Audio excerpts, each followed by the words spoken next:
Tell us about your very first encounter with the FBI. 6 o'clock in the morning, bang, bang, bang, FBI, open up. And, I've never heard a louder sound in my life.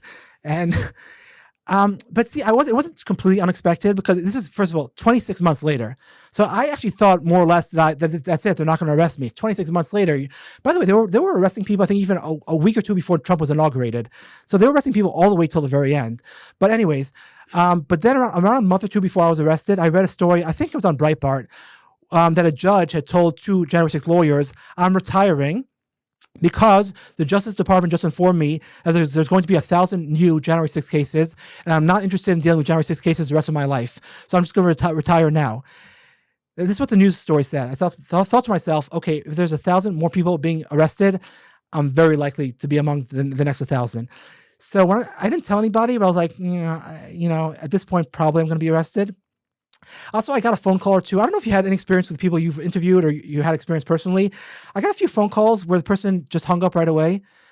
So I don't know if that was the FBI kind of trying to confirm that I was in my apartment, because in my FBI statement when I was arrested, it said they actually, to make sure that I was who I am, they actually staked my apartment out. They had an FBI car. They waited till I left my apartment, and they called me to see if I would answer my cell phone. And then when they saw me answering the cell phone, they knew, okay, this account that says Elliot Resnick is associated with this person, Elliot Resnick. So I think the day before I was arrested, I got a phone call, and nobody on the other end of the line. So I'm thinking to myself, is the FBI trying to make sure that they know I'm home? So I don't know, maybe yes, maybe not. Whatever it was, 6 o'clock in the morning, very, very, very loud bangs. I quickly put on a pair of pants. I knew, why they were there. There's no other reason. I didn't even ask them, but there's no other reason they could have been there. I opened the door, and, these are FBI agents. So even though I thought I did nothing wrong, you don't mess with FBI. So I opened the door, put my hands up, and then the door slams in their face. I'm like, don't you know doors close if you don't keep them open?